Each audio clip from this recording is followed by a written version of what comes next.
Mari bangkit berdiri bersama-sama semuanya. Umatmu, Haleluya. kebaikanmu, kemurahanmu datang bagiku.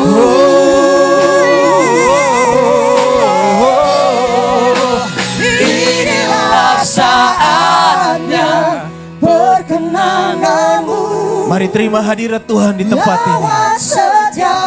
Kami percaya kami dilawat oleh firman-Mu Tuhan. Setiap orang yang hadir dilawat oleh firman-Mu. Pertemuan ini adalah pertemuan biasa jika Roh Kudus tidak hadir di dalamnya. Firman yang keluar dari bibir mulut manusia tidak ada artinya jika engkau tidak mengurapinya. Maka yang paling penting bukan siapa yang sedang berbicara, tetapi siapakah yang sedang mengurapinya. Oleh karena itu kami membutuhkan engkau lebih daripada apapun. Makanan jasmani berguna bagi tubuh jasmani, tetapi makanan rohani berguna bagi tubuh rohani. Supaya jangan sampai ada anak kecil yang terus-terusan terpenjara dalam tubuh orang dewasa. Oleh karena itu kami rindu roh kami menjadi dewasa. Karena kekristenan bukan tentang keselamatan saja, tapi kekristenan juga tentang kedewasaan di dalam Tuhan. Mari berbicara kepada kami semua. Engkau urapilah hamba-Mu yang telah Engkau khususkan untuk berbicara di tengah umat-Mu. Hamba relakan diri hamba untuk Engkau pakai Roh Kudus malam ini. Biar hanya nama Yesus yang ditinggikan. Saya bersyukur malam hari ini bisa ada di sini. Tadi pagi saya sudah hadir dalam sebuah seminar terbatas khusus buat anggota kepolisian di Polres daripada Kabupaten Timur Tengah Utara ini. Dan saya sangat bangga karena Pak Wakal Polres hadir waktu itu bersama jajarannya. Tepuk tangan untuk Polres TTU luar biasa. Saya percaya kalau kota ini mau sejahtera harus dimulai dari anggota Polri yang takut Tuhan. Amin. Dan tadi pagi mereka sudah belajar tentang the journey of the heart atau perjalanan hati. Saya harus memberikan hormat saya kepada Ketua BPW GWI Kabupaten TTU. Mari bangkit berdiri dulu orang tua kami. Mari sambut dengan tepuk tangan Bapak Pendeta Umbu Kaukilayang. Seperti Tuhan Yesus dahulu sekarang selamanya sama. Pak Umbu rendah hati dahulu sekarang dan selamanya. Pak Umbu tetap rendah hati. Jemaat Bukit Sion yang sangat saya kasihi dan semua jemaat yang hadir di sini. Saya percaya saudara yang hadir malam ini tidak akan pulang dengan sia-sia. Amen. Saudara-saudara, mari kita lihat Alkitab kita bersama-sama. Dari Injil Markus pasal yang kelima, ayat yang ke-25 sampai ayat yang ke-28. Kalau saudara tidak bawa Alkitab saudara yang dekat-dekat dengan layar, boleh lihat ke layar saja. Saya akan bacakan bagian dari Injil Markus pasal yang ke-25.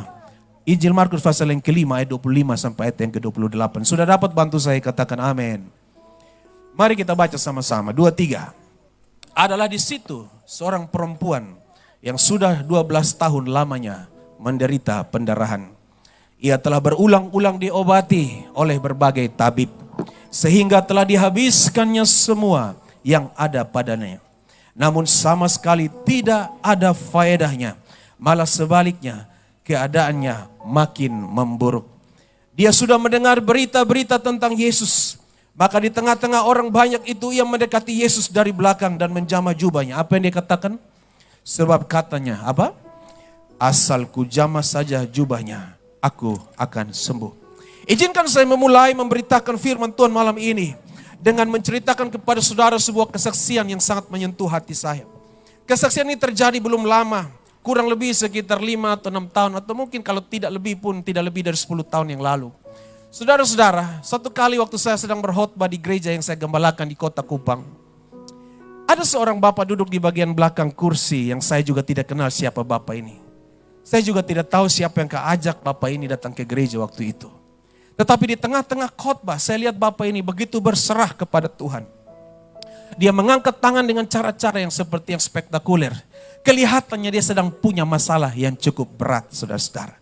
Lalu saudara-saudaraku, ketika bapak ini mengangkat tangan, Roh Kudus taruh di hati saya. Tidak biasanya saya memanggil orang maju ke depan ketika saya berkhotbah. Biasanya setelah berkhotbah baru ada altar call dan ajak orang ke depan. Tetapi kali itu saya merubah strategi saya. Saya merubah kebiasaan berkhotbah saya. Saya katakan kepada bapak yang duduk di bagian belakang itu, Bapak, siapakah engkau, mari maju ke depan. Lalu bapak ini maju ke depan sambil tarik-tarik kakinya. Orang Kupang bilang hela-hela kaki. Dia hela-hela kaki dia menuju ke depan mimbar tempat di mana saya berkhotbah.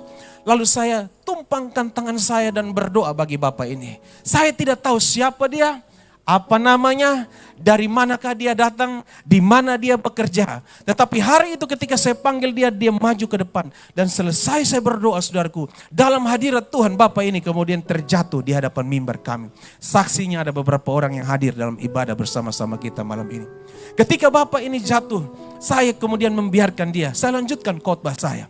Lalu di akhir daripada ibadah ini, apa yang terjadi, saudara-saudara? Saya datangi Bapak ini. Saya bilang, siapa nama Bapak? Dia kasih tahu namanya. Di mana Bapak bekerja? Ternyata dialah anggota dari sebuah korps yang tidak perlu saya sebutkan. Dari manakah asal korps Bapak ini? Saya tidak kenal dia. Siapa yang ajak dia pun saya juga tidak tahu datang ke gereja kami. Lalu saya bilang, apa sakitmu Bapak? Dia diam-diam. Ternyata kemudian ada seorang jemaat saya mengatakan pada saya, Bapak Gembala, saya yang ajak Bapak ini datang untuk beribadah bersama kami. Bapak tahu dia sakit apa? Saya tidak tahu. Dia terinfeksi HIV AIDS. Begitu saya tahu dia HIV AIDS, saya bilang ini sakit yang tidak mungkin disembuhkan. Sebab belum ada obat yang ditemukan untuk bisa menyembuhkan penyakit HIV AIDS. Saudara-saudara, HIV AIDS hanya bisa dijinakan, tetapi belum bisa disembuhkan sampai dengan hari ini. Saya bilang, oh, tetapi saya percaya di dalam hadirat Tuhan tidak ada yang mustahil bagi Tuhan. Saudara-saudara, cerita ini belum berakhir. Karena kemudian saya ketemu Bapak ini beberapa saat setelah itu. Saya melihat istrinya meninggal dan anak yang kedua dan anak yang ketiga dari hidup mereka, dari hasil pernikahan mereka ikut meninggal juga. Ternyata istrinya terinfeksi HIV AIDS dari Bapak ini dan anak yang kedua dan anak yang ketiga juga terinfeksi HIV AIDS. Hanya anak pertama yang lolos karena ternyata Bapak ini terinfeksi HIV AIDS setelah dia dilahirkan, istrinya melahirkan anak pertama bagi mereka. Tetapi istrinya terinfeksi, anak keduanya terinfeksi, anak ketiganya juga terinfeksi HIV AIDS. Saudara-saudara, kemudian saya melihat bagaimana nasib Bapak ini. Dia sedang ada pada suatu penyakit yang sangat-sangat mencemaskan dirinya. Dan apa yang terjadi, saudara-saudaraku, beberapa bulan setelah itu, saya mendapatkan sebuah undangan pernikahan. Saya bilang yang benar saja. Ternyata orang yang saya doakan yang kena penyakit ini menikah lagi. Bukankah orang HIV AIDS tidak boleh menikah lagi? Bagaimana mungkin korpsnya tidak tahu bahwa dia sedang sakit penyakit yang sangat serius. Ternyata saudara-saudara, setelah diteliti di laboratorium, Bapak ini diperbolehkan menikah lagi. Dia menikah lagi dan punya anak lagi. Istrinya baik-baik saja dan anak yang dilahirkan dari pernikahan kedua pun baik-baik saja. Saya mau bilang kepada saudara, mungkin saudara datang malam ini, ada yang duduk di bawah pohon, ada yang duduk di kursi paling belakang, ada yang duduk sembunyi-sembunyi di belakang tembok sana. Tetapi Allah kita tidak pernah terlambat untuk memperhatikan saudara. Apapun permasalahan saudara, Allah sanggup menolong saudara. Setuju, katakan amin.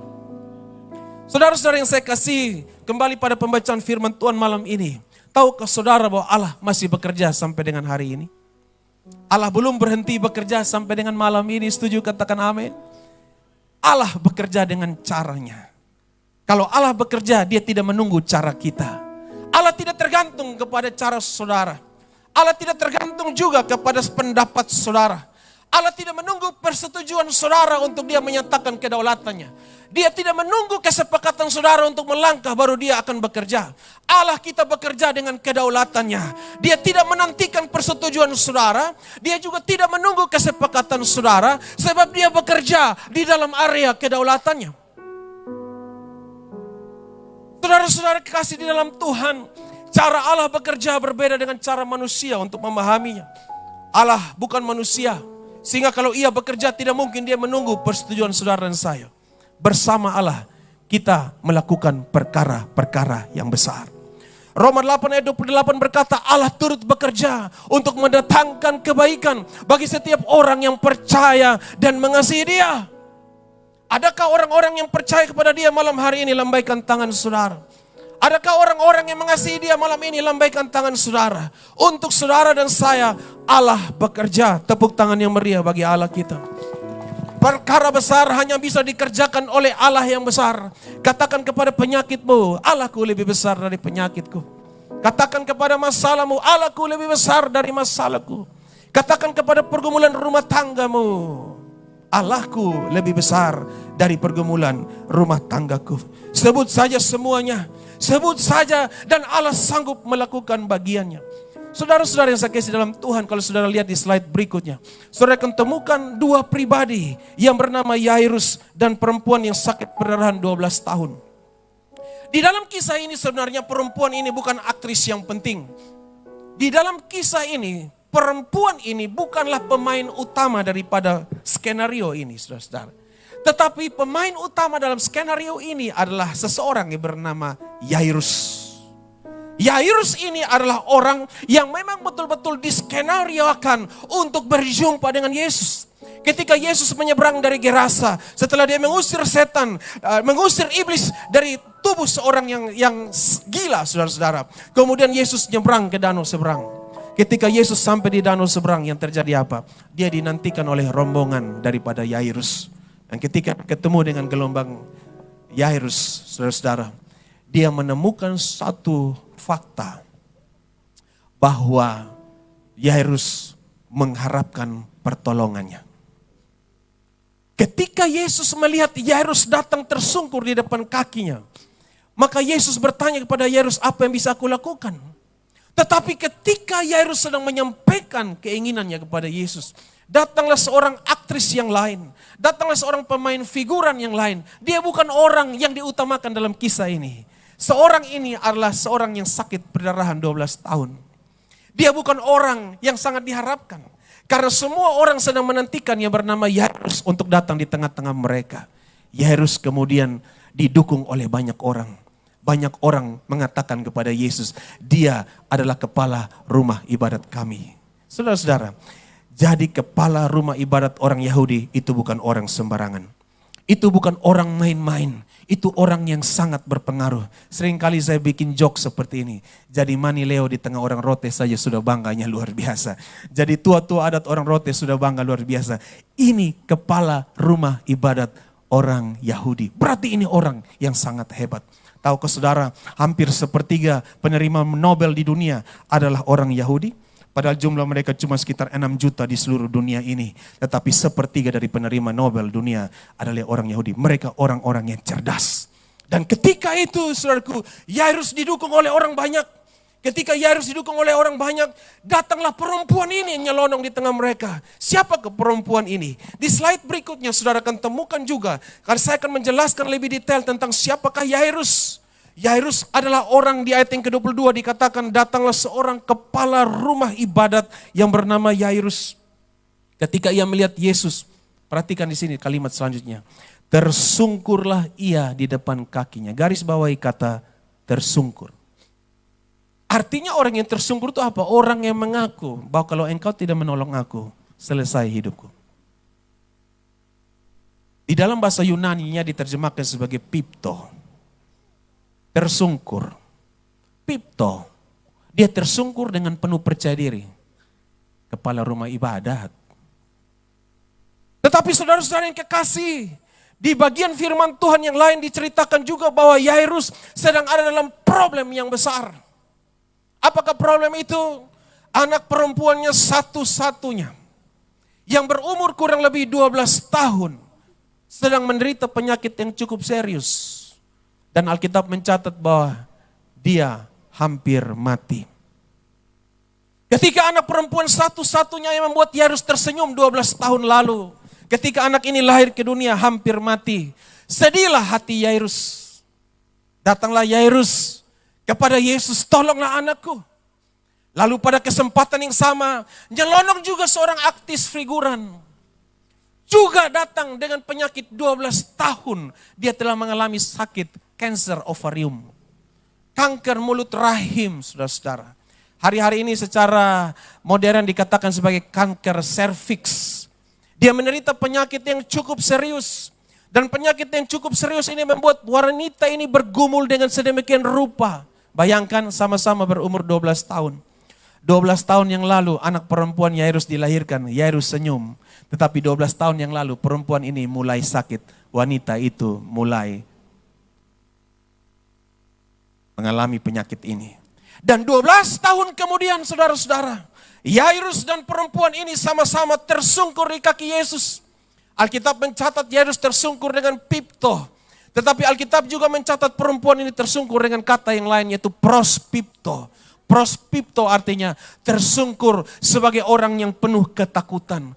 Indonesia menerjemahkan sama-sama tersungkur, tetapi bahasa Yunani menerjemahkan dengan cara yang berbeda. Yairus dikatakan pipto, tetapi perempuan ini dikatakan sebagai prospipto. Perempuan ini tersungkur dengan ketakutan, sedangkan Yairus tersungkur dengan penuh percaya diri. Adakah saudara yang hadir pada malam ini sedang tersungkur dengan penuh ketakutan? Saudara bukan orang yang sedang diharapkan untuk mendapatkan sebuah mujizat. Katanya Yesus datang untuk Yairus. Kenapa tiba-tiba perempuan ini nyelonong? Tetapi malam hari ini saya mau katakan kepada saudara, tidak ada perkara yang mustahil bagi saudara dan saya. Jika kita percaya dengan sungguh-sungguh, Allah sanggup bekerja bagi Yairus, bagi perempuan sakit perdarahan, dan bagi kita semua. Saudara-saudara yang saya kasih dalam Tuhan, izinkan saya menceritakan sebuah kisah yang saya alami di dalam kehidupan saya dan keluarga.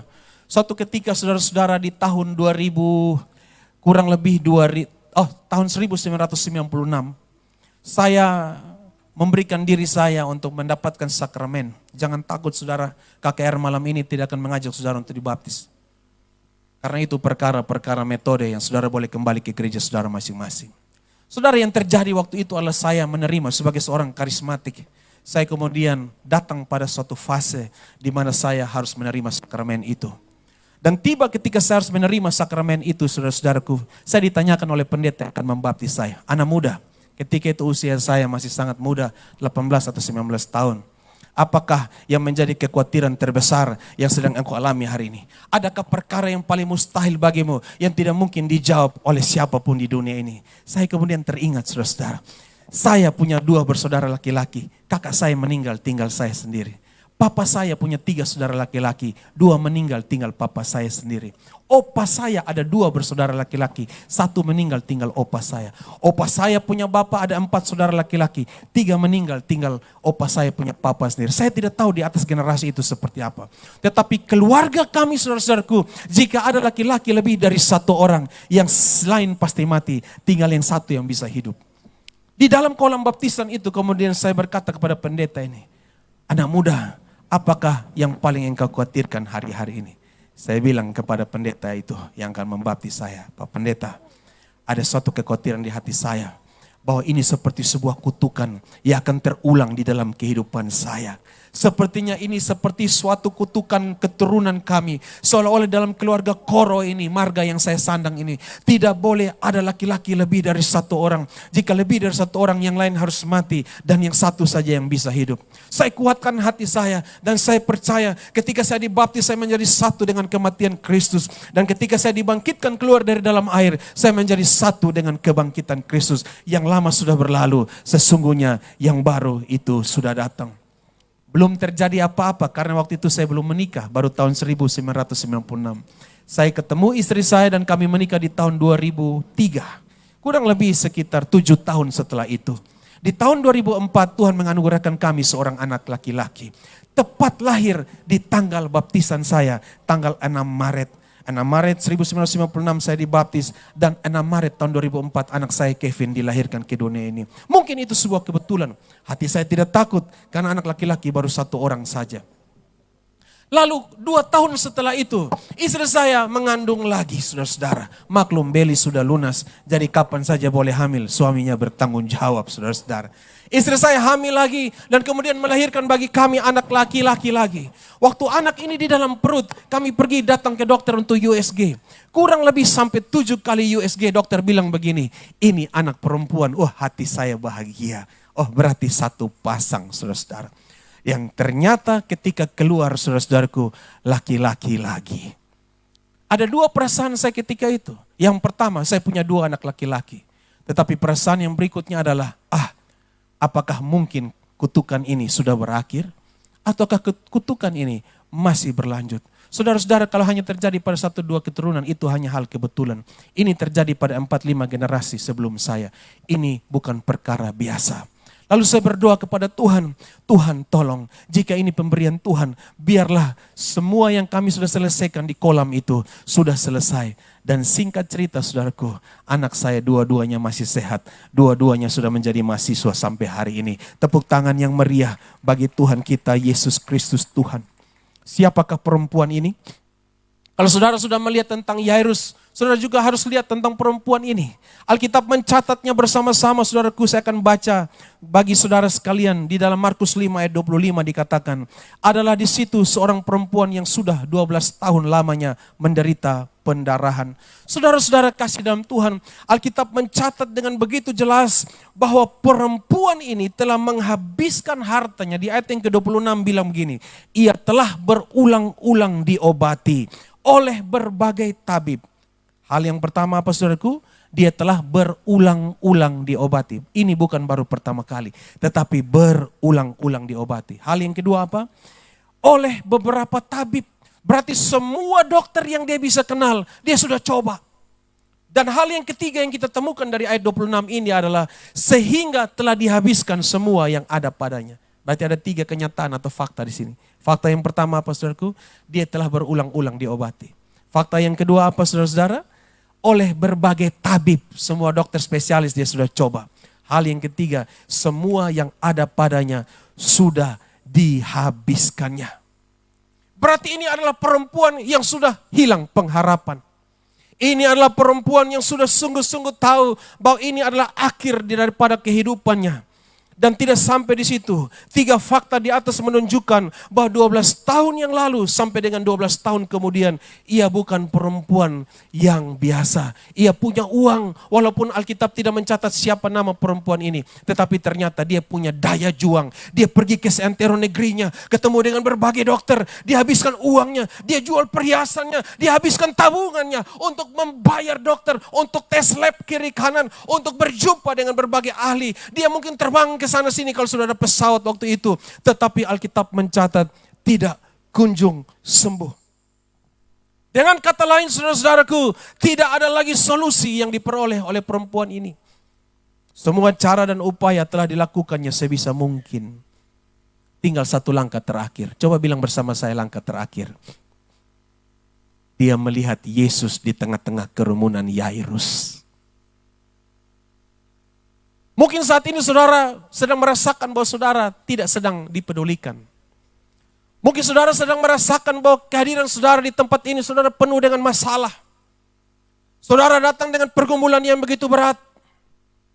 Saudara datang dari 12 tahun yang lalu dan saudara temukan sebuah kenyataan bahwa penyakit saudara tidak kunjung sembuh. Suami saudara tidak kunjung berubah. KDRT dalam rumah tangga. Istrimu tidak kunjung menghormati engkau sebagai kepala rumah tangga. Anak-anakmu dilahirkan tetapi mereka tidak dengar-dengaran. Saudara datang dengan banyak catatan-catatan bahwa saudara tidak pernah berhasil apapun yang saudara kerjakan. Tidak pernah ada nilai keuntungannya. Saudara sudah kehilangan pengharapan. Ada langkah terakhir yang bisa dilakukan oleh perempuan ini. Apakah langkah terakhirnya? Bunuh diri saudara. Sudah tidak ada cara lain. Sudah hilang pengharapan. Sudah betul-betul perempuan ini merasa sudah tidak ada pengharapan yang bisa aku harapkan. Semua dokter telah aku coba. Uangku telah aku habiskan. Seantero negeri ini aku sudah datangi. Kemanapun untuk mendapatkan kesembuhan. Tetapi aku tidak kunjung sembuh. Mari perhatikan di slide berikutnya. Ternyata perempuan ini mengajarkan kita ada 3 faktor. 3 faktor tentang langkah terakhir yang menentukan keberlanjutan hidup perempuan ini. Mari kita lihat faktor yang pertama. Di dalam Markus 5 ayat 27a dikatakan, dia sudah mendengar berita tentang Yesus. Di dalam terjemahan bahasa Indonesia sehari-hari dikatakan, wanita itu sudah mendengar banyak tentang Yesus. Dia bukan hanya mendengar tentang Yesus, tapi dia sudah mendengar banyak tentang Yesus. Maka hal paling penting yang saudara harus dengarkan malam ini, dimanapun saudara sedang duduk malam hari ini, saya ingin katakan kepada saudara, sudahkah saudara mendengarkan tentang Yesus? Yesus yang malam ini saya beritakan kepada saudara. Yesus yang tidak dipengaruhi oleh asal-usul gereja saudara. Yesus yang sangat tidak terganggu dengan doktrin-doktrin agamawi saudara. Yesus yang tidak datang bagi orang Kristen, tapi Yesus yang datang bagi semua orang. Karena dia berkata, akulah jalan dan kebenaran dan kehidupan. Tidak ada seorang pun sampai kepada Bapa kalau tidak melalui aku. Dan dalam Kisah Rasul 4 ayat yang ke-12 dikatakan di bawah kolong langit ini tidak ada satupun nama yang bisa disebut untuk kita bisa diselamatkan kecuali di dalam nama Yesus. Mari tepuk tangan untuk nama Yesus itu. Sudahkah saudara mendengarkan tentang nama Yesus? Wanita ini di tengah-tengah sisa-sisa pengharapannya, dia pernah mendengar tentang Yesus. Alkitab mencatat dengan sangat seksama, perempuan ini banyak mendengar berita-berita tentang Yesus di dalam terjemahan bahasa Indonesia sehari-harinya. Artinya, dia sudah sering melihat Yesus menyembuhkan orang buta. Dia sudah pernah mendengar Yesus membuat orang lumpuh berjalan. Dia sudah pernah melihat Yesus mentahirkan orang kusta. Mungkin dia juga sudah pernah melihat waktu itu Yesus menyembuhkan orang yang buta sejak lahirnya. Orang mati dibangkitkan. Dia mendengar banyak tentang Yesus. Bukankah Alkitab berkata begini, iman timbul dari pendengaran, pendengaran akan firman Tuhan. Maka saudara yang hadir pada malam ini, saudara tidak rugi. Saudara yang hadir pada malam ini, saudara tidak putus asa. Sebab saudara hadir, saudara mendengarkan firman Tuhan. Perempuan ini merasakan manfaat mendengar firman Tuhan. Bukan ketika dia mendengar, tetapi jauh setelah dia mendengar. Ketika dia dalam persoalan yang besar, ketika dia dalam masalah yang hebat, dia mengingat kembali apa yang dia pernah dengar. Bahwa Yesus pernah menyembuhkan orang buta, Yesus pernah membangkitkan orang lumpuh, Yesus pernah menyelamatkan orang-orang yang kehilangan pengharapannya. Dan wanita ini mendengarkan kisah yang dia pernah dengar beberapa waktu yang lalu. Dan imannya bertumbuh hari ini. Saudara-saudara, sudahkah saudara mendengarkan tentang Yesus? Keselamatan tidak ada di bawah kolong langit ini selain di dalam nama Yesus. Setuju dengan saya, katakan amin. Yohanes 14 ayat 6 juga berkata, akulah jalan dan kebenaran dan kehidupan. Tidak ada seorang pun sampai kepada Bapa kalau tidak melalui aku. Saudara-saudara, dalam Injil Matius 11 ayat 4 dan 5 saya bacakan bagi saudara. Yesus menjawab mereka, pergilah dan katakan kepada Yohanes apa yang kamu dengar dan kamu lihat. Orang buta melihat, orang lumpuh berjalan, orang kusta menjadi tahir, orang tuli mendengar, orang mati dibangkitkan, dan kepada orang miskin diberitakan kabar baik. Lukas 8 ayat 18 bagian A bilang begini, perhatikanlah cara kamu mendengar. Berita seperti apakah yang seringkali saudara dengarkan hari-hari ini? Hal manakah yang sedang saudara dengarkan? Hal baikkah atau hal burukkah yang sedang mengganggu pikiran saudara? Saudara-saudara sekalian, suara yang berkata terima saja cintanya. Walaupun dia beda agama tetapi dia laki-laki yang baik. Saya katakan kepada saudara nona-nona, jika saudara sedang membangun hubungan dengan laki-laki yang salah, putuskan dia malam ini juga. Saya katakan saudara dengan sungguh-sungguh. Tadi setelah kita seminar, ada poluan-poluan yang masih nona-nona dekati saya. Mereka bilang, Pak Pendeta doakan kami. Saya bilang kepada dua poluan itu, nona, ada dua hal yang tidak boleh salah dalam hidup ini. Yang pertama, siapakah Tuhan yang kamu sembah? Karena Tuhan ini akan berpengaruh sebelum engkau mati. Dan Tuhan juga ini akan memberikan keselamatan setelah engkau mati. Jangan salah pilih Tuhan. Boleh salah pilih handphone, bisa beli lagi. Salah pilih motor, salah beli rumah, salah beli mobil, bisa beli lagi. Tapi jangan pernah salah pilih Tuhan. Ada amin saudara-saudara? Hal yang kedua yang tidak boleh salah adalah jangan salah pilih pasangan hidup. Karena Alkitab mencatat apa yang disatukan oleh Allah tidak dapat diceraikan oleh manusia. Ketika engkau salah pilih, welcome to the jungle. Selamat datang di hutan belantara kehidupan. Itu sebabnya semua boleh salah. Tetapi kalau salah pilih Tuhan dan salah pilih pasangan hidup, saudara akan mengalami sesuatu yang sangat berat. Apakah saudara mau mendengar bahwa selalu ada kesempatan di dalam nama Tuhan Yesus? Saudara-saudara, suatu waktu kami didatangi oleh kerabat kami. Waktu itu saya tidak ada di rumah. Kerabat kami ini adalah anggota kepolisian seperti bapak-bapak yang duduk di belakang. Datanglah ke rumah kami. Dia mengatakan kepada istri saya bahwa dia sedang sakit yang cukup serius. Ketika dia baru saja dilantik menjadi seorang bintara Polri. Kemudian dia bertugas di pinggir jalan. Lalu entah bagaimana caranya dia kecelakaan, dia terjatuh dan bemo saudaraku giling naik kepalanya. Dan menurut dokter ada kemungkinan-kemungkinan akibat realita yang sedang dihadapi. Yang pertama, kamu hidupmu tidak akan lebih dari 1 tahun. Dan jika kamu menikah, kamu tidak akan punya anak. Wah, laki-laki ini menangis. Dia datang, dia menangis. Kemudian waktu saya pulang, istri saya cerita, ada orang datang kasih tahu bahwa dia sedang sakit. Dia tidak mungkin sembuh lagi. Dokter bilang hidupnya tidak lebih dari 1 tahun. Kalaupun dia menikah nanti, dia tidak mungkin punya anak lagi. Karena organ-organnya banyak yang rusak. Kepalanya terlindas dengan mobil di Kupang angkut, saudara-saudara. Lalu apa yang terjadi? Dia ketakutan sekali. Kemudian waktu itu saya datang, saya bilang panggil dia sekali lagi dan kita berdoa.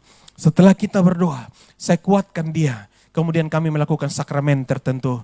Kemudian dia berjumpa dengan Yesus, dilahirkan kembali. Menjadi ciptaan yang baru, yang lama sudah berlalu. Sesungguhnya yang baru sudah datang. Saudara bertanya, pendeta, apakah segampang itu? Apakah semudah itu? Apakah mungkin semua cerita pendeta seperti dari awal tadi orang HIV AIDS sembuh. Ini orang yang dijudge oleh dokter, 1 tahun kamu mati, kamu nikah tidak akan punya anak lagi. Apakah semudah yang pendeta ceritakan itu? Tidak mudah bagi saudara, tetapi mudah bagi Tuhan. Hal yang sukar bagi kita, tidak sukar bagi Tuhan. Hal yang mustahil bagi saudara dan saya, tidak mustahil bagi Tuhan. Dan apa yang terjadi dari laki-laki ini? Hari ini, dia sudah punya anak 2. Dan dia sudah menikah belasan tahun. Belum mati-mati juga. Malah menjadi orang yang sangat kuat dan hebat. Mari tepuk tangan yang meriah bagi Tuhan kita. Haleluya. Hal yang pertama mendengar. Mari bilang bersama saya mendengar. Sudahkah saudara mendengar? Perempuan sakit perdarahan 12 tahun ini, dia mendengar tentang Yesus. Hal yang kedua apa saudara-saudara? Mari kita lihat poin yang kedua. Poin yang kedua dari Injil Markus 5:27b bilang begini. Maka di tengah-tengah orang banyak itu, apa yang terjadi saudara-saudara? Ia mendekati Yesus dari belakang dan menjamah jubahnya. M yang pertama apa saudara? Mendengar. M yang kedua apa saudara? Mendekati. Bilang bersama saya, mendekati. Wanita ini yang sakit perdarahan 12 tahun, dia bergerak mendekat kepada Yesus. Sudahkah engkau di dalam pergumulanmu engkau mendekat kepada dia? Atau justru engkau menjauh daripada dia? Waktu saya masih kuliah di Surabaya, saudara-saudara. Kemudian saya kos di satu kos-kosan yang cukup besar. Lalu sahabat baik dari kakak sepupu saya yang biasa main-main di Oeba waktu itu, datang ke Surabaya. Numpang tinggal di kos-kosan saya untuk berobat di rumah sakit Dr. Sutomo, Surabaya. Saya katakan kepada dia, kenapa kakak datang tidur di sini? Dia bilang, saya dapat alamat adik dari kakak sepupu dia. Oke, silakan datang. Ada apa dengan kakak? Saya sakit. Saya kena keroyok di pasar Impres. Kepala saya dipukul dengan benda tumpul. Dan hasil ronsen mengatakan saya sudah gegar otak dan saya tidak bisa sembuh lagi. Oke. Lalu dia mendekat ke rumah sakit. Dia datang mencari pertolongan di sana. Saya bilang, waktu itu saya belum jadi pendeta, saya masih mahasiswa. Tapi saya bilang pada dia, Kak, ada pertolongan dalam nama Yesus. Ayo malam ikut doa malam. Waktu itu di gereja kami ada doa malam di Surabaya. Waktu dia ikut doa malam, dia di ronsen, memang kepalanya masih rusak. Dia didiagnosa untuk segera mati dalam waktu yang tidak lama. Tapi sampai hari ini, beberapa bulan yang lalu waktu saya antar saudara Joy ke rumah sakit untuk dirawat terakhir kalinya pemeriksaan. Saya ketemu dengan orang ini. Saya berjabat tangan dengan dia. Saya peluk dia. Sudah lebih dari 20 tahun. Kamu masih baik-baik saja. Tepuk tangan yang meriah bagi Tuhan kita. Tidak ada perkara yang sukar bagi Tuhan kita. Karena Allah tidak bekerja sesuai kesepakatan saudara dan saya. Allah tidak bekerja sesuai persetujuan saudara dan saya. Allah bekerja di dalam kedaulatannya. Asalkan saudara dan saya mendekat kepada dia. Katakan mendekat kepada Yesus. Hal yang pertama, mari kita mendengarkan suaranya. Hal yang kedua, mendekatlah kepada Yesus. Hal yang ketiga saudara-saudara, saudara akan temukan di dalam Injil Markus 5 ayat yang ke-28. Mari kita baca sama-sama. Sebab katanya, apa saudara-saudara? Asal kujamah saja jubahnya, aku akan sembuh. M yang ketiga adalah menjamah. M yang pertama apa saudara? Mendengar. M yang kedua apa saudara? Mendekat. M yang ketiga apa saudara? Menjamah. Sudahkah engkau mendengarkan tentang Yesus? Sudahkah engkau mendekati Yesus dari dekat? Bukan dari jauh. Engkau mendekati dia. Dan setelah engkau mendekati dia, muncul pengharapan dalam hati saudara. Engkau berkata dalam kemustahilanmu, asal ku jamah jubahnya, aku pasti sembuh. Mungkin saudara sudah bosan dengar kesaksian ini. Tetapi saya yakin banyak di antara saudara belum mendengarkan kesaksian ini. Saya berjanji kepada Tuhan dimanapun saya bersaksi. Ada kesempatan orang yang belum mendengar, saya akan menceritakannya sekali lagi. Tahun 2004 yang lalu, papa saya sakit berat. Beberapa orang sudah dengarkan kesaksian ini lebih dari 2-3 kali. Tetapi saya yakin di antara saudara ada yang belum mendengarkannya. Lebih dari sekitar 20 tahun papa saya sakit. Di ginjal sebelah kanannya ada batu yang cukup besar. Dan ketika kami merawat papa saya selama 27 hari di dalam rumah sakit, 21 kilogram tubuhnya hilang dalam seketika. Mungkin papa saya lagi nonton dari live streaming malam ini juga. Saya mau katakan shalom bagi dia. Saudara-saudaraku, di dalam kebingungan kami, kemudian ibu saya duduk di sudut ruangan sana. Ketika ibu saya duduk di ruangan sana, kami sudah putus asa. Jangankan makan, air pun yang masuk ke mulutnya pasti dimuntahkan oleh dia dalam waktu yang tidak lama. Dia memuntahkan air itu seolah tubuhnya tidak menerima apa-apa lagi. Kateter yang keluar dari tubuhnya bukan lagi warna kuning tapi sudah warna hitam. Dengarkan, ini bukan sebuah rekayasa cerita, tapi di mimbar yang kudus ini saya menceritakan apa adanya kepada saudara sekalian. Apa yang terjadi saudara-saudaraku? Kemudian kami begitu gelisah. Tidak mungkin lagi papa saya bisa sembuh. Kemudian ibu saya panggil saya. Sudah 27 hari nak. Apakah kamu rela kalau Tuhan nanti ambil papamu kembali? Saya lihat ayah saya begitu sangat sedih. Saya bilang lebih baik Tuhan ambil dia daripada Tuhan biarkan dia menderita dengan begitu lamanya. Dan apa yang terjadi saudara-saudaraku? Tiba-tiba om saya muncul dalam ruangan itu. Bolehkah ada seorang pemain musik yang ke depan? Pemain keyboard saja. Pelayan altar siap-siap untuk maju ke depan. Saudara-saudara, ketika itu saudara-saudara, ada seorang orang tua kami yang ada di ruangan itu. Dia menaikkan satu pujian. Kemudian dalam pujian itu dia menyembah Tuhan. Telinga saya mendengarkan pujian daripada om saya. Kemudian hati saya kemudian diliputi oleh suasana sukacita. Memang 27 hari kami sedih. 27 hari kami melihat bahwa ayah saya dalam kondisi yang tidak baik-baik saja.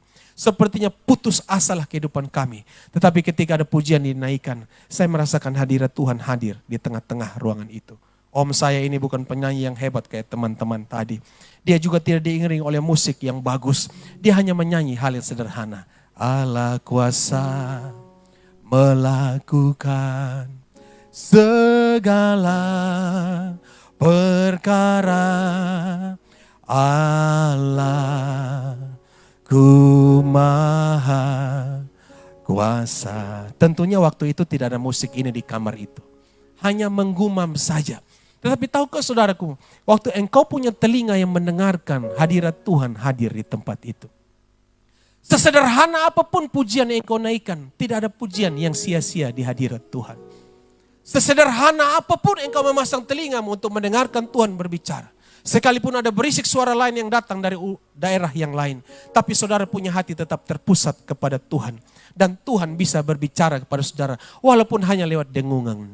Allah kuasa melakukan. Tiba-tiba hadirat Tuhan hadir di ruangan itu. Dan ketika hadirat Tuhan hadir di ruangan itu, hati saya dikuatkan. Saya bilang, apa yang terjadi dengan saya selama ini? Kenapa saya seperti orang yang pasrah melihat situasi ini? Di manakah imanku yang aku bangun selama ini? Tiba-tiba di ruangan itu, saya ingat cerita guru sekolah minggu saya. Ada guru sekolah minggu di sini?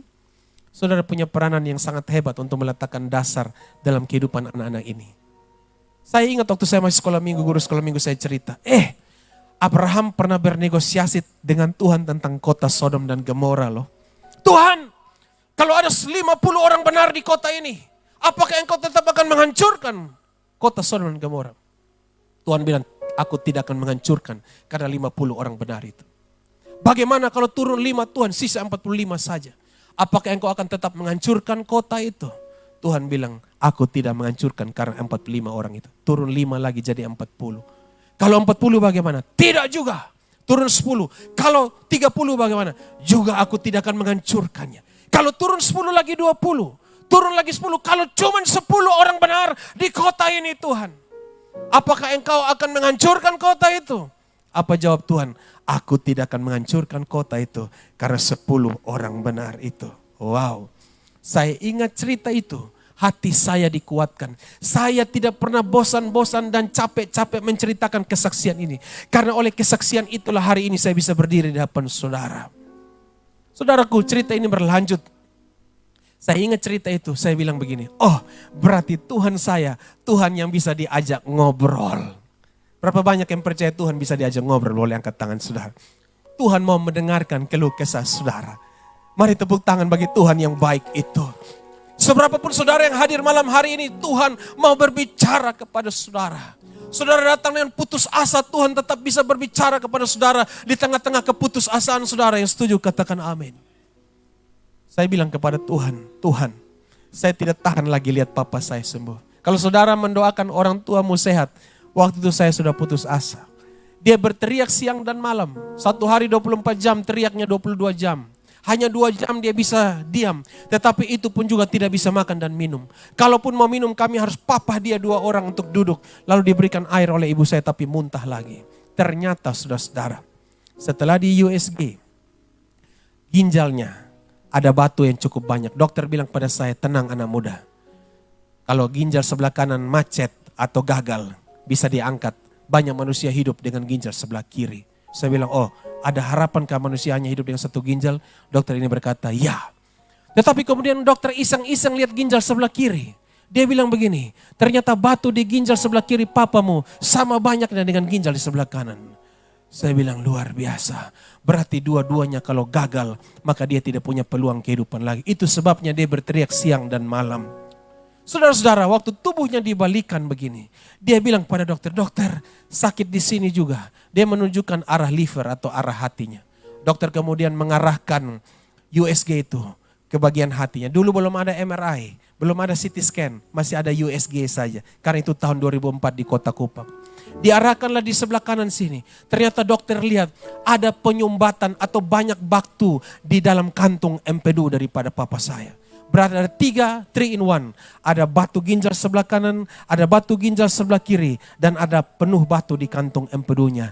Secara manusia ini mustahil untuk bisa sembuh lagi. Kemudian saya berkata kepada Tuhan, dengarkan baik-baik daripada ending closing testimoni ini. Saya bilang, Tuhan, saya mengasihi Bapa saya. Saya mencintai Bapa saya. Tetapi ada lebih baik Tuhan ambil Bapa saya daripada beliau menderita seperti ini. Mama saya sudah menangis sejadi-jadinya. Kami tidak tahan melihat penderitaannya. Dia bisa berteriak mengerang tanpa suaranya bisa keluar lagi. Dan saudara-saudaraku, itu begitu membuat hati kami pedih.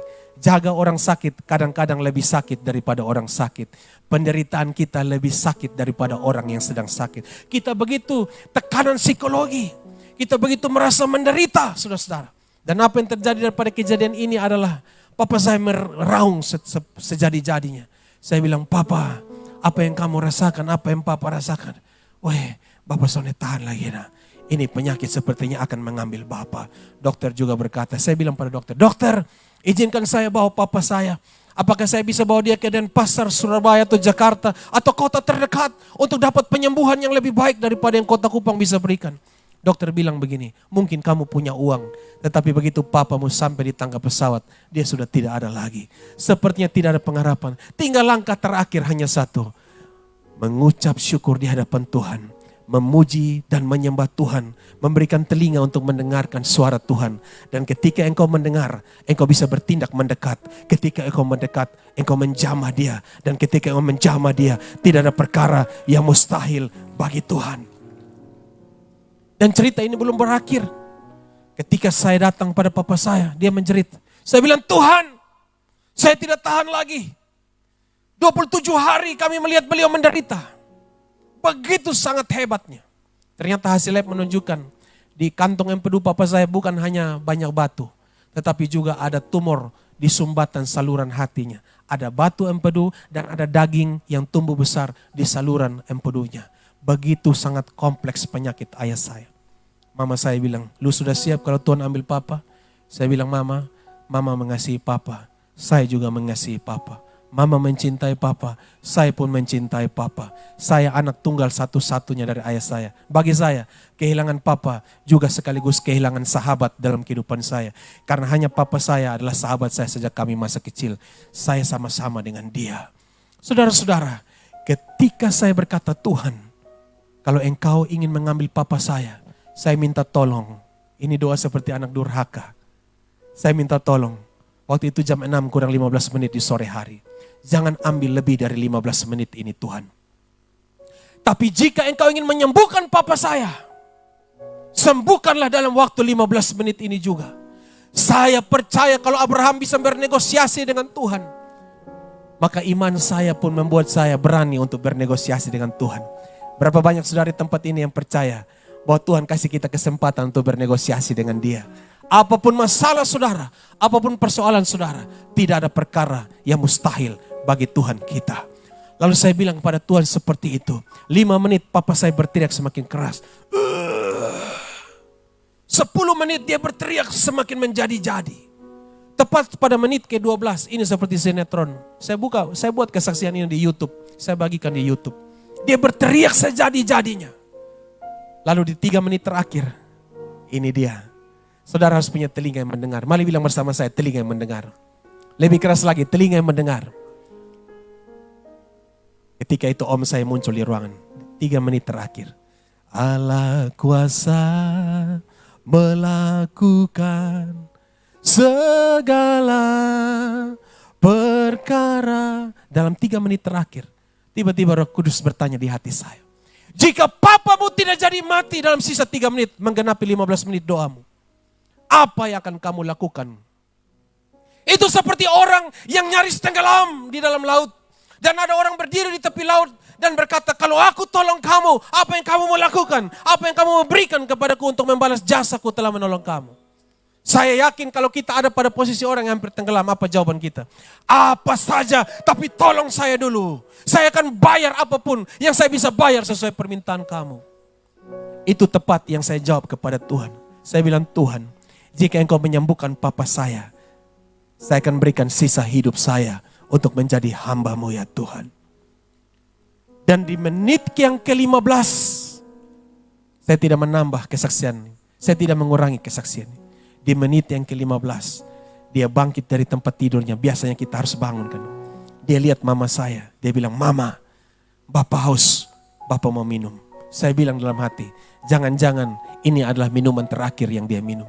Saya mulai khawatir di hati saya. Saya mulai juga mengutuk diri saya, kamu adalah anak yang kurang ajar. Kamu anak yang durhaka, kamu mendoakan kematian papamu. Sebenarnya bukan mendoakan kematiannya. Saya sedang bernegosiasi dengan Tuhan. Dan ketika papa saya minum, dia teglek. Dia minum air, biasanya harus pakai sendok. Kali ini minum biasa. 1 gelas penuh selesai. Dan setelah itu, sampai hari ini, 21 tahun atau 20 tahun setelah itu, dia masih baik-baik saja. Mungkin malam ini dia sedang nonton live streaming. Saya katakan shalom Papa. Hari ini Bapak saya baik-baik saja. Mari tepuk tangan yang meriah bagi Tuhan kita. Haleluya. Dan saya percaya kalau Tuhan sanggup menolong keluarga kami, Tuhan yang sama sanggup menolong saudara. Malam ini kita hadir di tempat ini. Firman Tuhan sederhana. Mungkin beberapa di antara saudara sudah sering dengarkan firman ini. Tetapi caramu mendengar menentukan caramu menerima kuasa Tuhan. Caramu mendengar membuat engkau melangkah mendekati Dia. Dan caramu mendekati Dia membuat engkau punya peluang untuk menjamah jumah-jumahnya. Mendengar, mendekat, menjamah. Asal ku jamah saja jumah-jumahnya, aku pasti sembuh. Di slide yang berikutnya, saudara akan lihat tentang Markus 5 ayat 29. Mari baca sama-sama saya. Saya sudah bagian akhir daripada khotbah ini. Para pelayan boleh ambil waktu di ke depan. Mari baca sama-sama. Seketika itu juga apa yang terjadi? Berhentilah pendarahannya. Dan ia merasa bahwa badannya sudah sembuh dari penyakitnya. Saudara-saudara, ketika perempuan ini melakukan 3M, dia mendengar, dia mendekat, dan juga dia menjamah. Yang terjadi apa saudara-saudara? Mari baca. Berhentilah pendarahannya. Mari tepuk tangan yang meriah bagi dia. Saya mau bilang kepada saudara, malam ini Tuhan menunggu langkah terakhir saudara. Langkah terakhir saya adalah saya membuat nazar di hadapan Tuhan. Jika Tuhan menjawab doa saya, menyembuhkan papa saya berikan hidup saya menjadi hamba Tuhan. Wanita ini juga berkata, asal ku jamah jubah-jubahnya, aku pasti sembuh. Malam hari ini saya ingin berdoa bagi saudara. Saudara yang ada di tempat ini, saudara datang dengan masalah yang besar. Saudara datang dengan persoalan yang cukup rumit. Saudara datang dengan satu kebimbangan yang besar. Mungkin firman Tuhan ini biasa saudara dengarkan. Tetapi caramu mendengarkan menentukan caramu menerima kuasa daripada Tuhan. Seberapa banyak saudara yang respon, saya akan undang saudara maju ke depan dan kita akan berdoa bersama. Ada banyak hamba-hamba Tuhan yang hadir bersama kita. Bangkit berdiri perlahan-lahan dan kita naikkan satu pujian. Haleluya. Terima kasih Tuhan.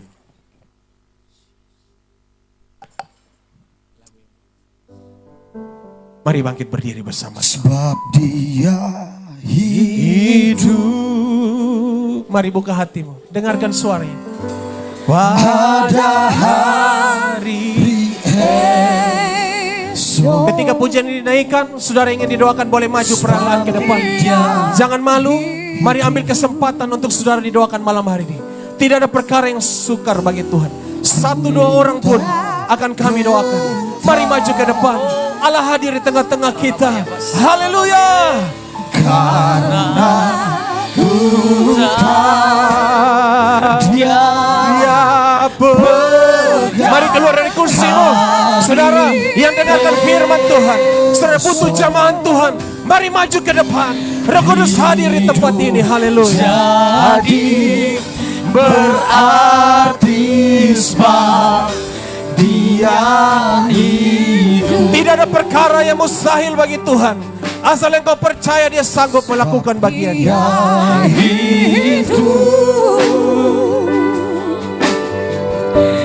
Ada hari esok. Mari, masih ada saudara yang mau maju ke depan.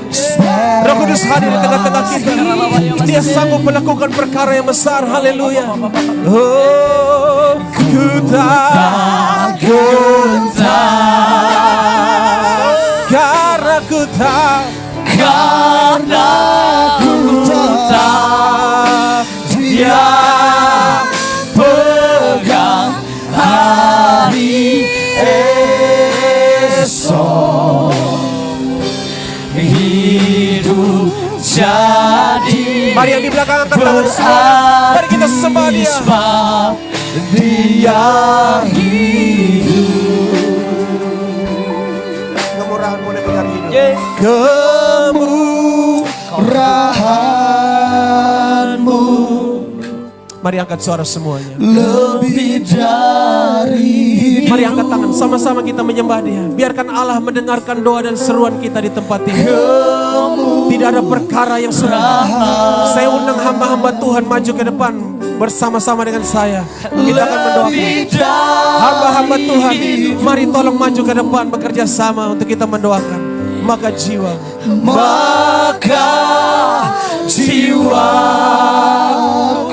memuji Engkau Tuhan. Mulai mendoakan. Memuji